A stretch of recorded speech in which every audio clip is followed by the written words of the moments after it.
Tammy usually joins me for these things, but it's 7 a.m. here and she's just starting to move. So she might pop in a little bit. Yeah, yeah, all right, that's fine. That's fine. Yeah. So, Keith, so great to have you back on Beyond the Pale. And just to catch up before we move on to the new book and the new podcast, it's been a couple years since we chatted. Last time I talked to you, you were in Idaho. Now you're in El Paso, Texas. What's happened the last couple years? What brought you to El Paso, and how are things developing? Yeah. Well, yeah, we lived in Idaho for about a year. I had transitioned into, kind of this full-time author thing at that point and decided, I'm not sure I would say I decided. It was sort of, I would say the universe strongly suggested to me that I should pursue this as I had no other options. And it was all of a sudden, it was sort of like, kind of getting kicked out of the boat, Yeah. to use a metaphor. I realized I was walking on water, and every month we kept on making it. And it was like, hey, maybe this is going to work. Yeah. So this whole full-time author thing, I started doing online courses, and that has exploded and done very, very well. And so between my book royalties, the online courses I've created, a little bit of freelance, and a couple other, smaller income streams, we've been doing great. So for, ever since then, Yeah. year and a half now, we've been doing this and it's been great. So that's one significant change. But because all my income stream now are from these sort of, other things, my writing and my blogging and all that, and some courses, it's all online. And so we didn't need to live in one particular place anymore, right, for a Right. job. I mean, and so we just started thinking about it. My dad's health hasn't been great for a long time. He had CPD, he was on oxygen, Hmm. and I'm an only child, and I kind of expected eventually, we would end up in El Paso anyway to probably help my mom out with my dad. And he also had some dementia, and so again, we knew it's only going to get worse. It's not going to get better. Sure. And so anyway, we made the decision about a year and a half ago to go ahead and just relocate to El Paso. It's cheaper, it's more affordable. Wendy and I met here, Mhm. so it was a very familiar place, right? I lived in El Paso from junior high all the way through college. Again, my parents are here, so it was like, yeah, it kind of made sense for a lot of reasons. Yeah. And so we did. We moved back here, live about 15 minutes away from my parents' house. And then after being here for about a year, my dad passed. He passed in August, and that was a shock. But now, I think it really helped me realize I'm so grateful that I was here for the last year of my dad's life. I didn't know it was the last year of his life, Right. but I'm so grateful that we made this decision to be here Mhm. in El Paso for that last year, because if we were still in Idaho or living somewhere else, when my dad passed, I don't know what my mom would have done. It would have been really hard on her. So anyway, that's kind of what's happened since we've spoken last. My mom's doing fine. Mhm. I've been doing pretty well. You have been We're doing pretty well. I mean, I've been seeing you on everywhere I look, Keith Giles pops up. I was watching David and Kathy Peters' documentary with Brian Zahn. I get to the end of it, and then Keith Giles pops up, and he's facilitating. I go, Keith's everywhere these days. Honey, check the cupboard. I think Keith's in there. No, but very well done, my friend. And I've appreciated, I appreciate your ministry. I'm always watching it from the bleachers, and just so appreciative of what you're bringing to the body of Christ, and especially with this new book. The atonement. I get into discussions about the atonement all the time. In fact, I sent one of your recent blog posts to a WhatsApp group with a couple friends of mine that are definitely not tacking in the same direction that you and I would be. And what's interesting, Keith, is this: there's a friend of mine who 20 years ago we were probably in the exact same spot theologically, and watching over 20 years us go in completely different directions. And Yeah. I find it fascinating. We've been able to maintain a correspondence and a relationship, but to him, I've just become this weird, progressive, airy fairy. Just reading your book, and I'm according to Kindle, I'm 25% of the way through. Um, it's so rooted in the scripture. This is not Mhm. airy fairy stuff. And I'm Yeah. kind of jumping in the book a little prematurely, but I just trying to lay the foundation for kind of what I want to chat with you about, because I find the atonement particularly such an important topic for where Christianity is going, because it so reveals who God is. Yeah, yeah, absolutely. It totally does. And I agree. I think it's, I'm realizing now how much it is. I mean, when I wrote the book on hell, that is a pretty radical, topic. And it definitely does, I say this all the time to people, there are three views of hell, Christian views of hell historically from the beginning. But whichever of the three views you decide you believe theologically, you need to also understand each of those three views is also saying something about God and the nature of God. And so you're either saying God is a destroyer, or God is a torturer, or God is a loving father who heals and restores his children. And that really is your choice. And it's a very similar kind of a thing when it comes to penal substitutionary atonement theory. There's like seven at least, or at least there was six atonement theories historically before Calvin even dreamed up penal substitution in the 1500s. And so there's probably a couple others beyond that. There's probably 10 or 12 atonement theories out there. And so whichever one you decide theologically you think is correct, it's also saying something about the nature and character of God. So it's not merely a theological belief. It's a statement about God and who God is. And also, by the way, it's penal substitution, I think, the flip side of that coin, it's saying something about you, right? It's not just who God is, but then it's also saying, if God is this way, then it also means this is what's true about me. Yeah. And those are serious implications. I think it's definitely something Christians need to wrestle with and think through. Oh, absolutely. Now, before we get specifically into this book, share with the listeners who might not be familiar with your Unseries. What does the Unseries attempt to do, and what's the rationale behind it? Right.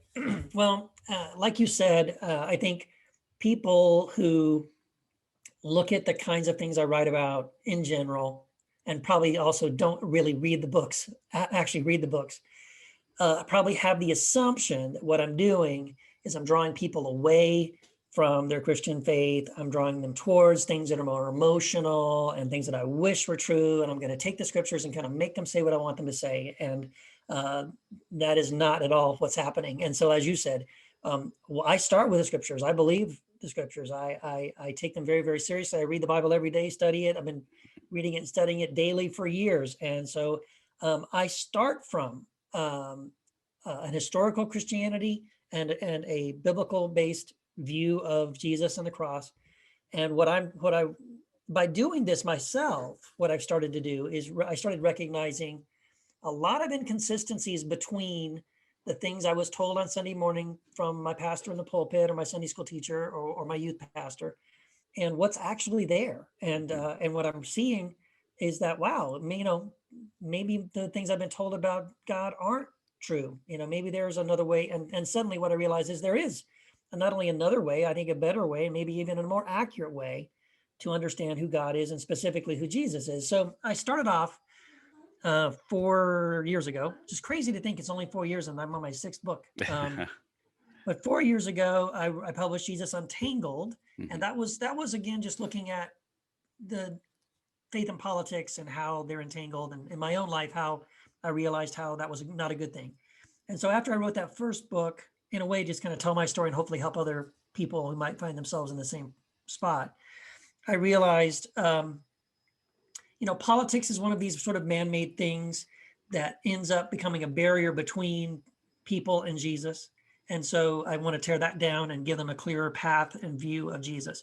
But then I also realized there are many other things that are like that, man-made sort of ideas and structures and systems that needed also to be torn down so we could get a better view and access to Jesus. And so Jesus Unbound looked at the scriptures and how, we've many times Christians end up putting the Bible in place of Jesus. I mean, it's a pretty dangerous thing where we act as if we treat the map as if it's the treasure, right? Rather than it's a map pointing us to the treasure, which is Jesus. So that's Jesus Unbound. I wrote a book about the church and how church as we know it isn't really ecclesia as God intended, and what we see again in the New Testament or in early church history. So that's Jesus Unveiled. Jesus Undefeated is the book where I look at the three different views of hell historically, and just want people to realize that eternal torment, it may be something to us we think is just, you know, it's just the truth. It's just what Mhm. scriptures teach. But I want to show people it really doesn't teach that. And historically, the church for about 400 years, the majority of Christians embraced universal reconciliation, and the minority view was eternal torment. So, again, even if you don't agree with my conclusions, I think you should know these things. These are important details and facts, not my opinion. It's just Yeah. it's the truth. You should know that. And so then I wrote Jesus Unexpected, kind of looking at the end times and the whole Jesus is coming back any minute, which he's been coming back any Mhm. minute for Yeah. Yeah. since the 1830s. Right. And by the way, as only since the 1830s, because actually the 1830s is when John Nelson Darby kind of popularized this view about what we now assume this was just given to us by the apostles. This is just the way it's always been, but to Yeah. realize that Christians didn't think this way. This is one of the until reasons I love chatting with you, Keith, is you and I are about the same age and had similar lifetime experiences. So when I say 88 reasons why Jesus is coming in 88, you know exactly what I'm talking about. Yeah, hold on. I think you're talking about this. That's it. Yeah, I got a copy right there. Vintage. That's a keeper. That's a eBay. That's It really is. Gold on eBay, my friend. Yeah, I bet it is. So yeah, when I get these kinds of emails from people all the time who read, one of my Jesus On series books, and I treasure them because when they come back to me and say, you helped me realize that this doctrine that I was raised in that didn't feel right. Something didn't seem right about it. So you've helped me realize it isn't really what scriptures teach. It isn't really what Jesus was all about. And then B, I'm now closer to Jesus than I was before. Mhm. That's it. Those are my two goals. I want to educate people about information that they're probably not going to hear from the pulpit. And I want them at the end result is I want, when they finish that book, I really want them to have a deeper connection with Jesus than they did at the beginning. And so that's really why I wrote the series. Well, Keith, there's a couple of points you bring up that I really want to unpack there because, it comes down to people might be able to disagree with you um, on theological issues with scriptures because we both know we can manipulate scriptures. But Yep. for me, it's what fruit are they producing? If you believe God would send someone to hell, if you believe in a penal substitutionary atonement, what is the outworking of that inevitably? Is it a faith driven by fear, or is it a faith driven by unconditional love and mercy and forgiveness? And it's funny whenever I get into discussions with folk on this type of thing and I bring it to the fruit, they quickly backtrack. They don't want to go with the fruit because fruit can be produced in many ways. They want to have an orthodoxy test.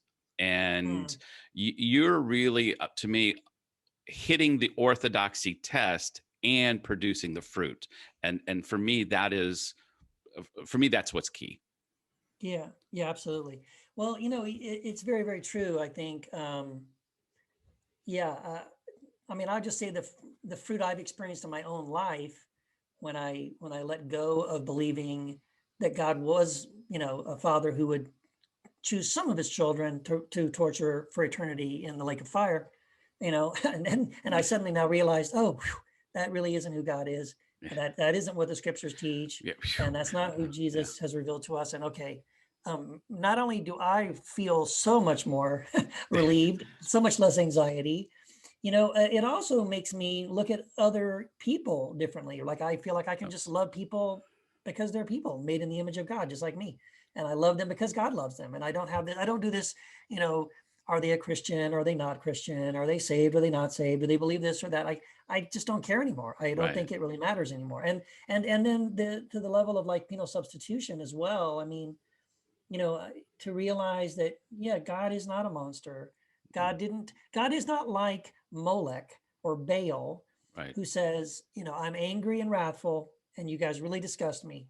And I need something innocent to be murdered and tortured and burned or killed in some horrible fashion. And if you do all that for me, then maybe I can forgive you and maybe I can love you and maybe we can move on from here. because I don't think that is not consistently, that's not who God is. That's not what God's all about. And I go through my book and try to demonstrate the book, Jesus Unforsaken, which is looking at penal substitution, and just try to say, scripturally, this isn't true. This God is not too holy to look upon sin. That's scripture does not teach that. God's holiness is not expressed in his, inability to be in the presence of sin. That's not consistent at all with what the scriptures teach or Jesus reveals to us. God is not wrathful. That is not his primary posture. And so I try to go through and one by one and kind of debunk some of the assumptions of penal substitutionary atonement theory. And I think, again, the end result is that you just realize, wow, the Father God might actually be a whole lot more like the Father in the prodigal son story. Right? Amen. I can now believe that really is true. That this is, Jesus was right about that. Yeah. And that's gives you a whole lot more peace and freedom, a whole lot less fear. And I think in the in run, it's much, much better. No, definitely. And as I said earlier too, what I love is you give a nice. I'm totally against feeling a need to defend. Like I'm not apologetics. I've got to defend certain things, but I do appreciate how you root everything in historic Christianity, because I think, like yourself, you've brought up Alisa Childers a number of times, and if I have one more person send me an Alisa Childers video. But she's always making appeal to historic Christianity. Like I represent historic Christianity as opposed to these progressives who are off in their own, making up their things as they go. And I'm always, every time I watch one, because I watch a lot in good faith, and it's nothing against her. She seems like a decent lady, and I appreciate what she feels she's bringing. But there's always these appeals to historic Christianity. And I'm thinking, well, when I read Keith Giles, I'm getting historic Christianity. When I get, it'd be more impressive if I wasn't holding up a Kindle, if I was actually holding up your book. But just, there we go. Just listing the different atonement theories, and here's how they were believed by different groups and different early fathers during different portions. And so I think it's important for those of us that are trying to re-examine our faith in light of Jesus Christ, that this is not something we're just making up as we go along, but it's actually rooted in 2,000 years of history. Yeah, thank you. And thank you for bringing up, I don't want to make Alisa Childers our scapegoat or punching bag. And I've tried to respond to some of her videos. I've even recorded a couple of videos in response to some of her videos, because like you, I see these all the time being shared. And again, I think you're right. I think I'll give her the benefit of the doubt, that I think she's sincere, and I think she's probably just repeating what she's been told, like I did, to be honest. Mm-hmm. I did this all the time myself until I looked into it. You're told that, this version of the gospel is the gospel, and this is what Jesus taught. I mean, I've heard Alisa say this kind of thing. Mike Winger says it too. All these kind of guys that will say these kind of things. And when you look into history, you realize, well, that it depends on how you define history. And when you say traditional Christianity, when you say, this is the, when you describe penal substitution, for example, right? And you say, God's wrath was poured out on Jesus on the cross for the forgiveness of sins and blah, blah, blah. And this is traditional Christianity. Yeah, starting in the 1500s. I guess it was. Yeah. Although at the time, I guess in the 1500s, it was radical, because no one really thought that way before Calvin. Right. But again, when it's kind of how do I say this? It's kind of like rewriting history for yourself to say that, the things I believe are quote unquote traditional Christianity. And therefore, again, it's this false notion that what you're teaching this is what Peter, James, and John taught. This is what the Apostle Paul taught. Well, no, actually, it's not. It really isn't. And so again, that's one of the reasons why I think it's helpful to go through into my books. That's why I do that, is to go back and say, let's look at church history. Let's quote some of these early church fathers. They contradict, these kinds of ideas all the time. And so, especially the thing that bothers me, I think the most, is this conflation of penal substitution with the gospel. And I've heard Alisa say that, and Mike Winger say that this is the gospel. Well, again, by your saying to people, penal substitution is the gospel, you're making them think that when they read the Gospels, that they're reading penal substitution. But John Calvin is the one who gave us this in the 1500s, not Paul, not Peter, not James, not Jesus.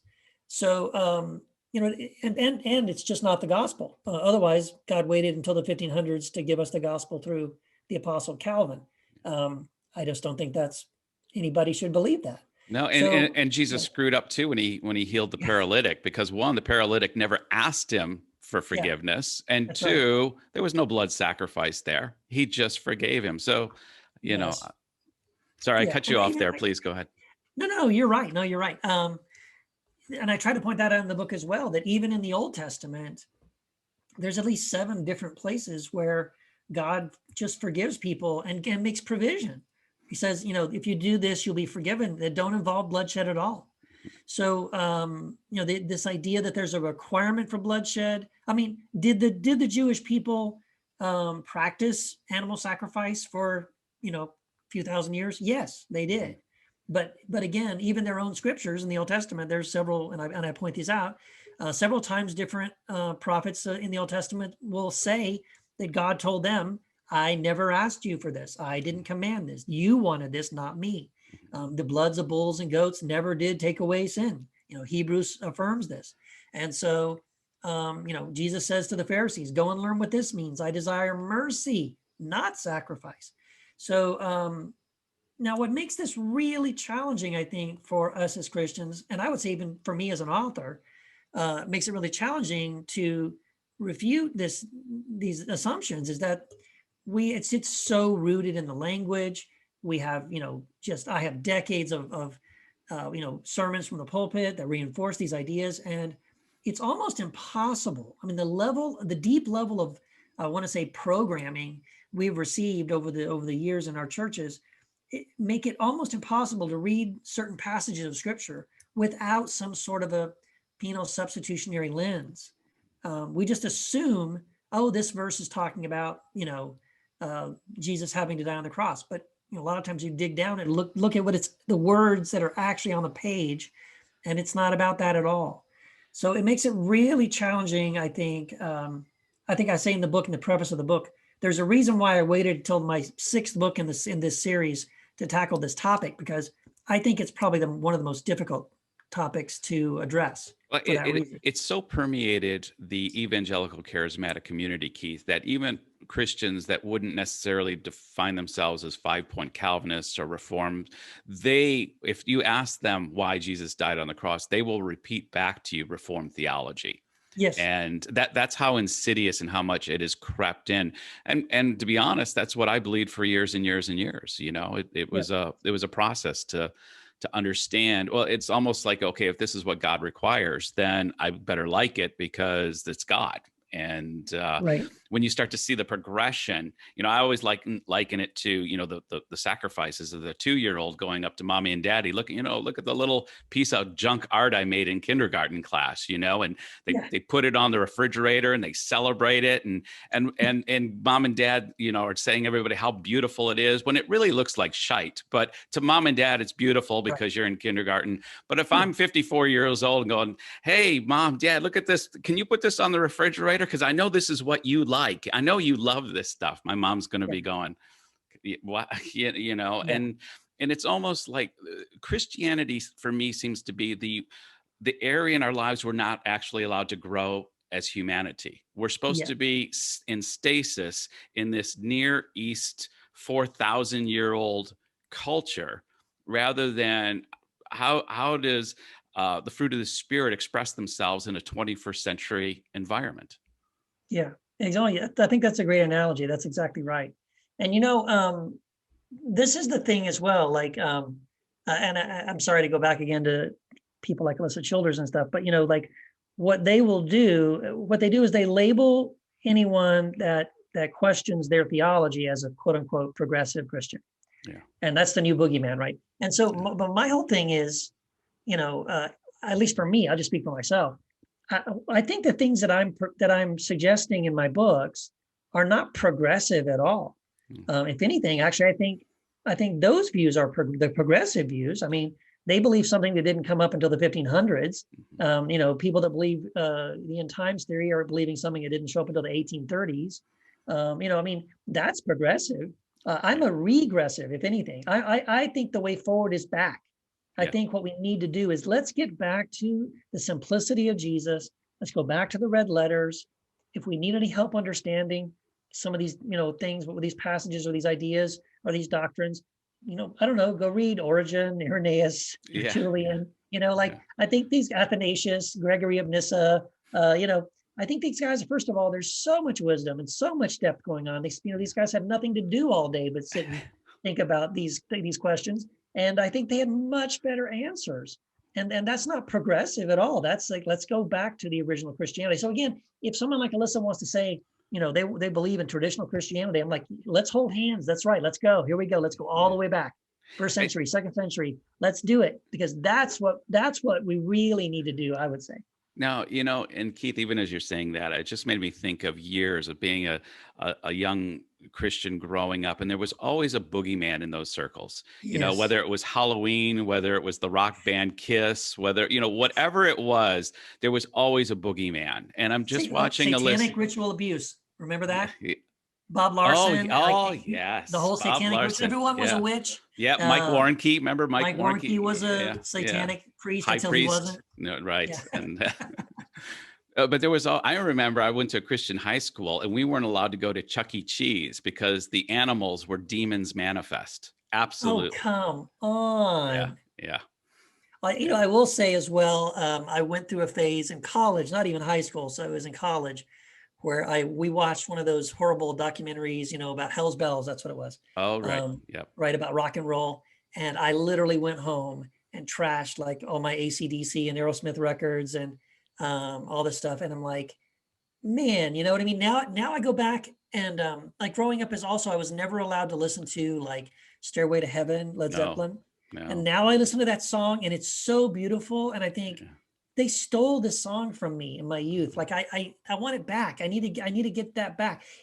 Honestly, even the lyrics of that song are beautiful. Absolutely. Like, it's actually a Christian song. If anything, I think you could sing that in church. It's a beautiful song. Yeah. There's nothing wrong theologically with that song, but we were told it was demonic and satanic.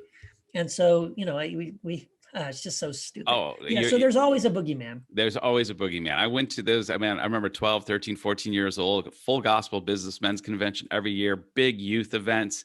And the guy would get up there and he would play the Beatles backward masking, and he would play, everything, all the backward masking, and you're right, because it did steal for years great music. I had to rediscover the Beatles years later. I had to rediscover John Lennon because I had mentally been conditioned that stuff is evil. And now when I listen to the Beatles, I feel like I'm listening to Mozart. Like it's beautiful, and it was stolen for a time from me. Yeah, no, that's exactly right. That's absolutely right. But bottom line, right? It's unfortunately, it's about fear, and this should be your red flag about anything with religion. If anything is coercing you or manipulating you through guilt or fear or shame, that should be your big red flag. Hold on a second, something's wrong here.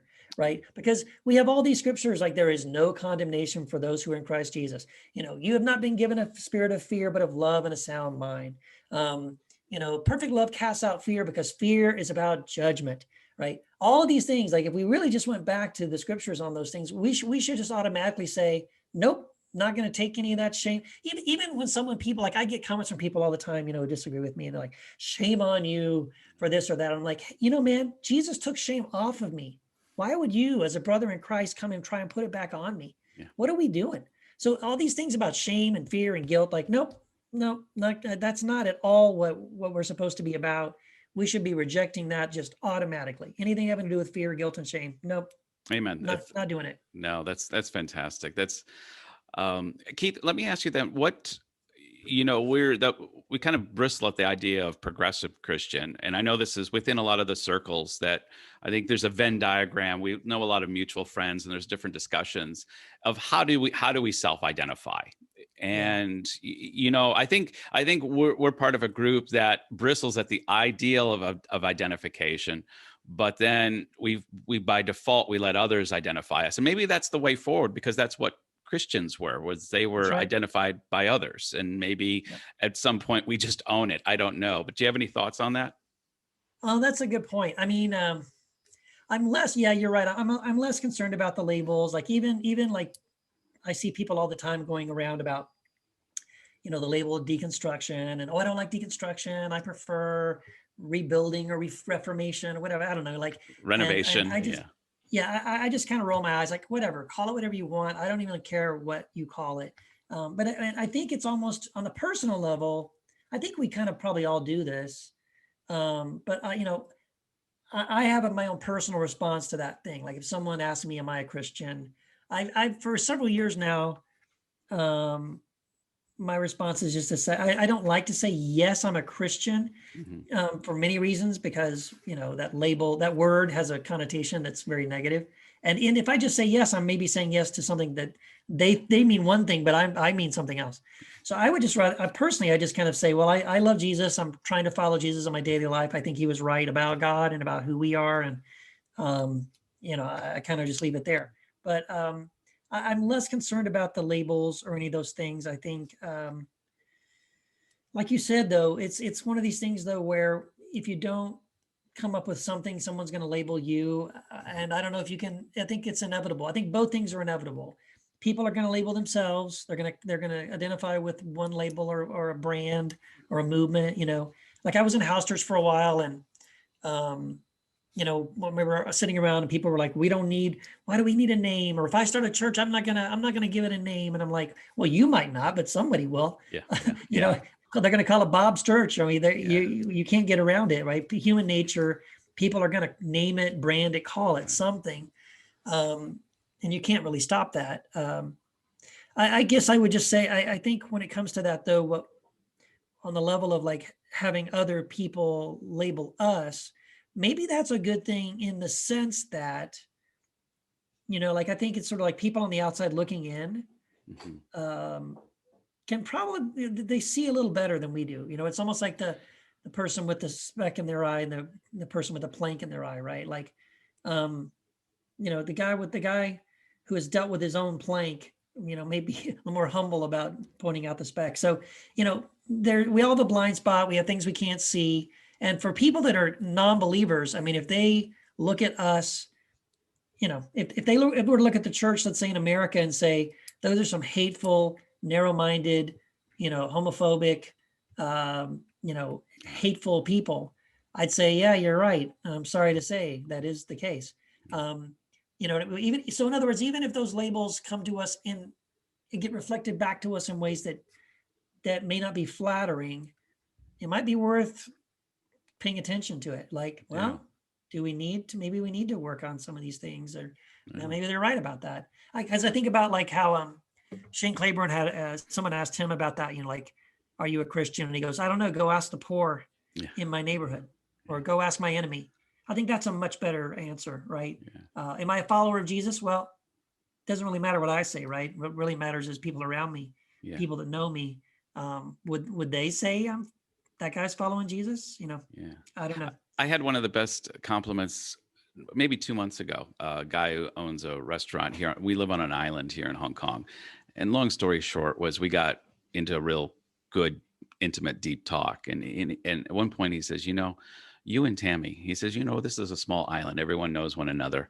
He says, all the years you've been here, I've never heard anything bad about you and Tammy. Everyone always speaks good of you and Tammy.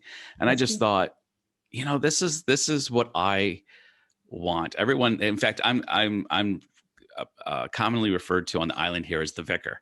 The vicar of hey vicar, how you do, and it's Yeah, become kind of a term of endearment even among yeah, even down at the pub. But it really for me has been. I feel like I'm doing what God has called me to do when the yeah, reputation precedes. yeah. I think that's exactly. I think that's what it should be. I think that was one of the things that impressed me so much, studying like early Christians and like how radically they cared for the poor. And um, in other words, their witness was so much more about the way they were living, Yeah. the way they were loving people around them and their community. Like that had the biggest impact. It had a much greater impact on people, on their community and the people around them, than miracles or, powerful sermons, or, later on how big their church buildings were. Yeah. I mean, and I think I would, again, I'm a regressive Christian. I would love to see us get back to the place where it's more about how well we are living it out, and just how seriously we're taking it in our own life. I think that matters Yeah. way more than our theology. Absolutely. The whole orthopraxy versus orthodoxy, Absolutely. and no, I Yeah. couldn't agree more.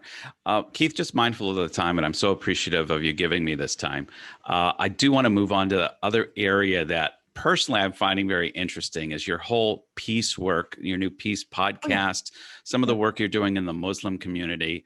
Like I said, personally, I love bridge building. To me, there's no better evidence of being a child of God, Yeah. than are you bringing peace to situations. So, Yeah.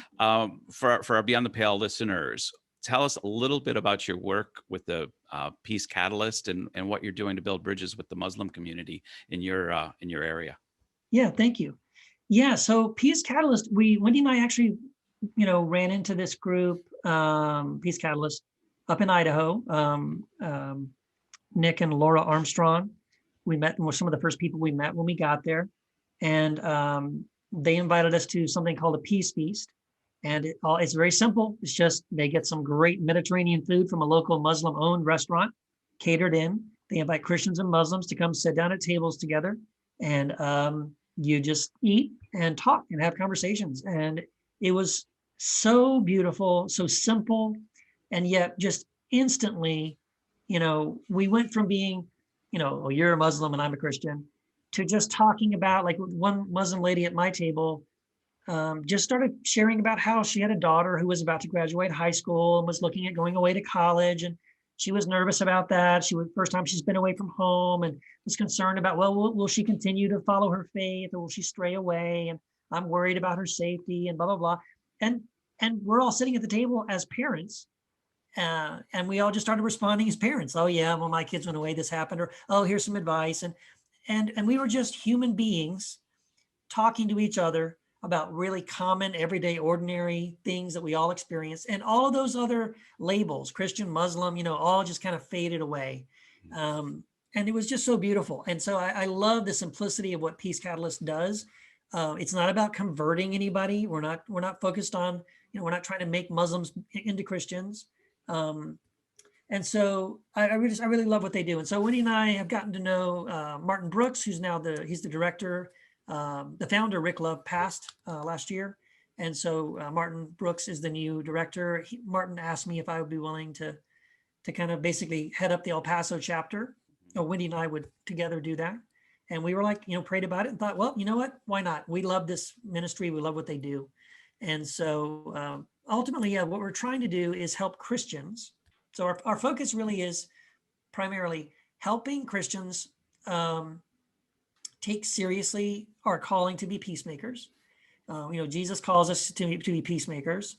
Paul says that we have all been given a ministry of reconciliation, and we just want Christians to take that seriously. Like, we just want to ask, how's that coming? Who have you reconciled today? Who have you reconciled with? And you can't do that unless you're willing to kind of look across the aisle and spend time with people who don't think like you, or dress like you, or don't believe like you. And so, we just try to create environments where that's a much more natural, environment where you can have those conversations. And I'll say this, the thing that Christians, I think, would find surprising, and I found it very surprising, was that, when it comes to Christians and Muslims, if we focus on what we have in common, we will end up in it. That sets us on a path of peace. It sets us on a path of conversation and connection and friendship and peace. And so the beautiful thing is what we have in common, what Christians and Muslims have in common, is Jesus. I mean, there's a whole chapter in the Quran about Jesus. Muslims, you can't be a Muslim and not believe in Jesus. And in fact, Muslims believed some of the same things. Again, not everything. Of course, there are some differences. Right. But if we look at what we have in common, I mean, Muslims and Christians agree that Jesus He's the Word of God. He's the Messiah. He healed people. He raised the dead. He's alive right now in heaven, and he is returning one day to the earth. I mean, these are all things that we as Christians would look at that and go, "Oh, I agree on that. I agree on that. Oh, I agree. I believe that too." And so it's a wonderful starting point for a connection and a conversation between Christians and Muslims. So anyway, we just encourage Christians to kind of start there and kind of develop these connections and these relationships. And we've just started a podcast, Peace Catalyst podcast. I listened to the first episode. Fantastic. Loved it. Yeah. Thank you. We're excited about it. I think it's going to be hopefully anyway, very effective. We're starting off interviewing. Our first series is interviewing Muslim women who are peacemakers and who are on the other side. Basically, these are Muslim peacemakers, Muslim female peacemakers who are working to bring peace with Christians. They're trying to bring Muslims with them to have these same conversations with Christians. And so we have a lot to learn from them. These are amazing women, really inspiring. And I think as Christians hear these conversations, it's going to kind of blow their minds. It's going to shift some paradigms pretty quick. Keith, my own experience is, because I think we have this, we've been conditioned, there's this us, them, and the Muslim world is there and we're here. And about 3 or 4 years ago, there's a really large mosque in Hong Kong. It's their big mosque. It's in the center of town, downtown. And I've walked by that mosque for 30 years and always wondered what skullduggery is going on inside that mosque, And yes, what incantations is going on in there? Because it's a large, very, very imposing looking building. It's beautiful. Yeah. And about 3 or 4 years ago, one of my Muslim colleagues at the school asked me and another Christian if we would be interested in coming to their prayer and having prayer at the mosque. One, I didn't even know that was allowed. But I went and I felt like I was going to a church service. They had greeters. They gave me my cap. I got and I'm finding myself in this place that had been this unknown place. Suddenly there's this familiarity. People are being kind, smiling. It wasn't this dour type feeling that I would been led to believe of people just going through some religious rituals. There was people here that genuinely loved. This was their community. They had an opportunity to share their community with me. And I remember just praying with them and saying, Lord, even though we may not believe all the same things, what does it matter? These people seem to love you. I love you. And we're doing this together. And I remember it was just a really impactful experience that I had. And I think that's one of the reasons I wanted to bring this up with you, because it is an interest for me too, is help build these bridges, not just with Muslim community, but like you said, because of where Christ has taken us in our theology, you see humanity in a whole different light. You're not seeing the Christians are here and the Muslims are here. You're just seeing who wants to bear fruit in keeping with what Jesus would say we're supposed to be bearing. Yes, and Tammy's here with us. Hi. Hey, Tammy. I have to come in and tame down this wild conversation over here. Jeez. Yeah, please help us. So what do you find is the biggest challenges in what you're doing, Keith? I mean, obviously this must cause some people to bristle or, not engage it very positively. Yeah. Oh, that's exactly right. I mean, the most common thing I see from the Christian side is it's so hard for us to get away from this us and them mentality. And usually it's expressed in the sort of like who's right and who's wrong. So I was on a Clubhouse conversation last week, actually. And there was a Muslim woman in there, and she jumped on and shared about how much she as a Muslim woman loves Jesus and loves, learning about Jesus and all these kind of things, affirmed all the things I just told you that she believes about Jesus. And so I was like, oh, that's so beautiful. Thank you for being here. And I talked a little bit about what we do with Peace Catalyst and all the things I've been learning. And then the next guy that jumped on was a Christian. And he went into this whole long spiel about how Jesus is either a liar, a lord, or a lunatic. And without him, no one comes to the Father except through him. And if you don't have him, you're going to burn in hell. I'm like, oh boy. Yeah. And so, here's what I try. It's difficult, but what I try to help Christians understand, I feel like there's two paths we can take, right? And we make the decision pretty early on, which path we're going to be on. And I just want you to, I think it helps to help us understand, we need to know the markers for that path, okay? And so there's one path, and it's the path, unfortunately, we tend to take too often, which is the path when Christians are conversing with Muslims. We take the path of conversation that is about, well, who's right and who's wrong. Well, we believe this, but you believe that. Yeah. And we start looking at how different we are. And you don't believe this, and you don't believe that, and we believe this, but you don't. And so if your starting point on the path is focusing on all the things you disagree on, that path of disagreement will lead to argument. It'll lead to conflict. And what we know throughout history, it'll eventually lead to separation and violence and war. And that's where the path begins. So if you catch yourself as a Christian in a relationship or a conversation with a Muslim, having that conversation, please be aware what path you're on. You are not on the path to peace. That path, we know where it goes. It will never take you on the path to peace. So now there's another path. And this is the path I want to encourage Christians to consider walking, because I do think this is actually the path Jesus wants us to be on. If you instead are on this other path, the mile markers on this path are focusing on what you have in common. What is it we share in common? And again, as I said, with Muslims and Christians, it's Jesus. Let's talk about, tell me your experience of Jesus. I'm going to listen to you, and not listening for how you're wrong, or you didn't say this, you said this. No. I'm just listening to you share your experience of Jesus, because I'm looking for what we have in common, not our difference. And then maybe I'll reflect back. I really resonated with that. I feel that way too. And I think this is wonderful. And so what we're doing now is looking at what we have in common. And if you start on that path and you stay on that path leads to good conversations, learning, listening, friendships, right? Connection and friendships, and it leads to peace.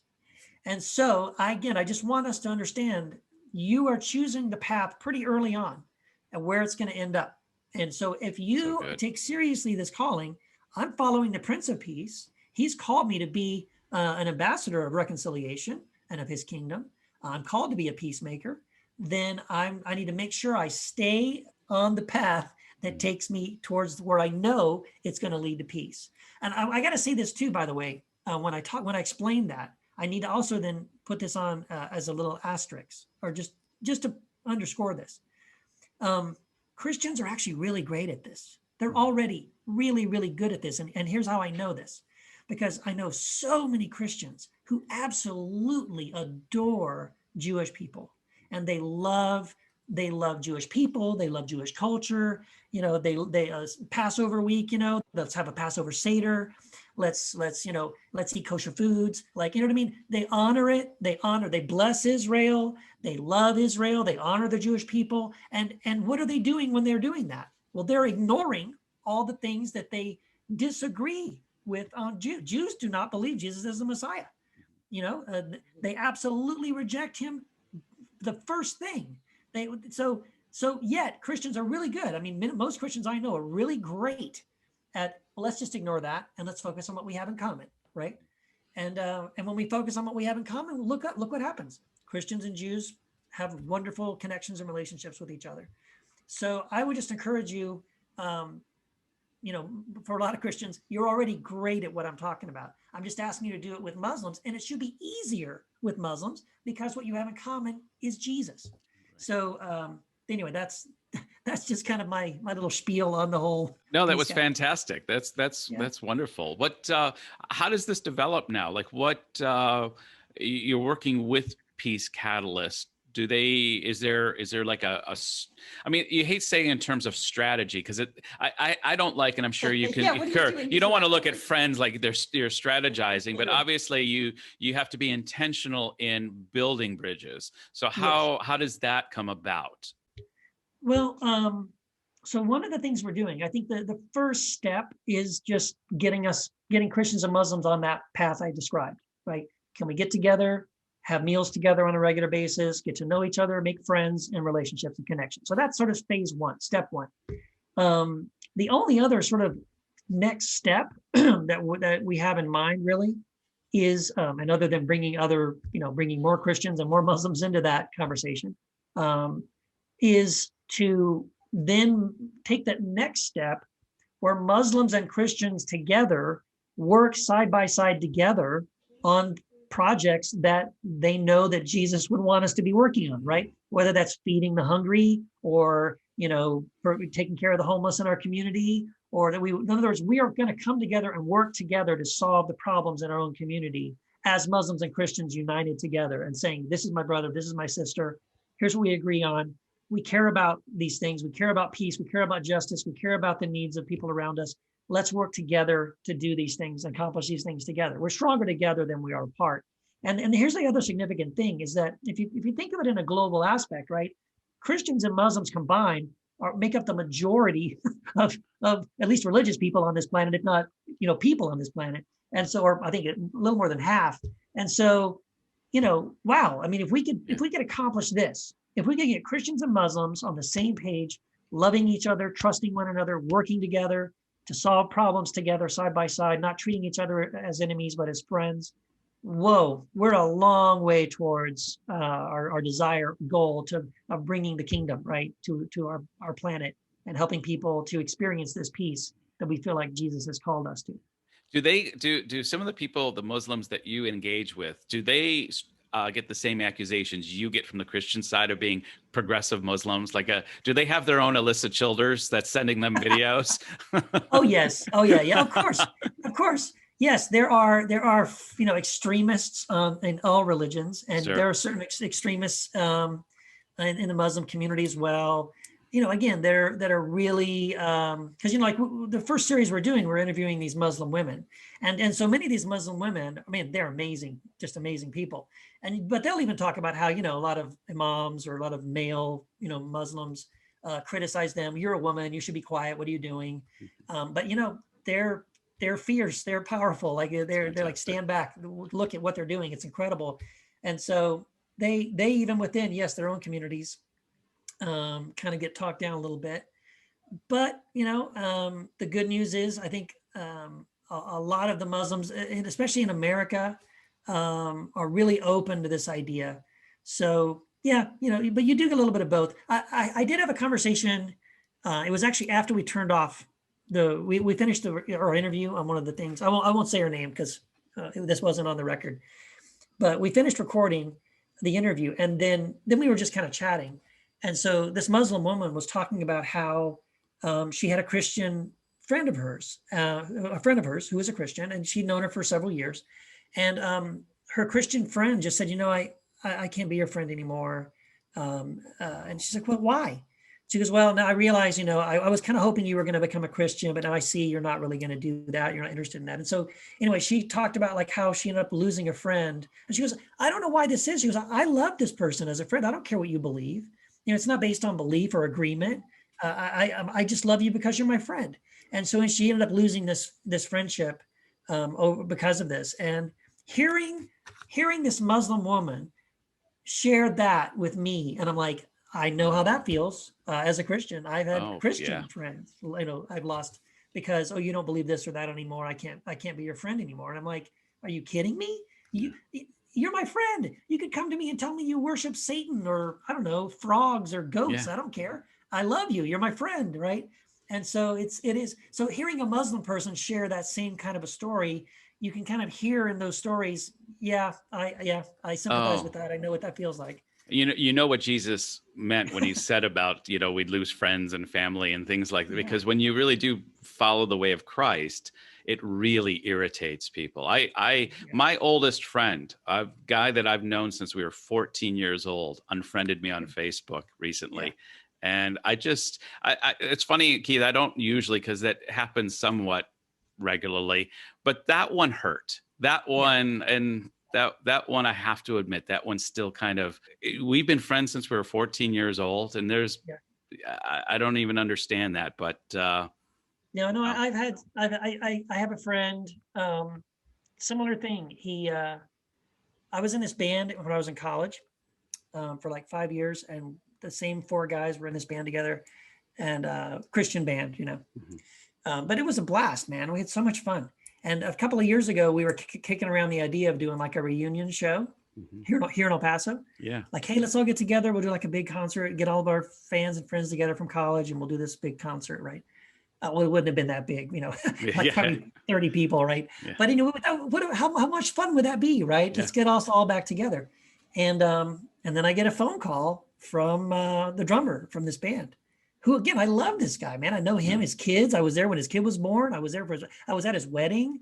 You know, I mean, I've known this guy for a long, long time. And essentially he just said, well, Keith, because I've seen some of your posts that you know, affirming homosexuality and all that, you know, he goes, I can't be on stage with you. I can't perform with you on stage. I go, why? He goes, well, because it would be like me saying that I agree with what you go. I'm not going to preach.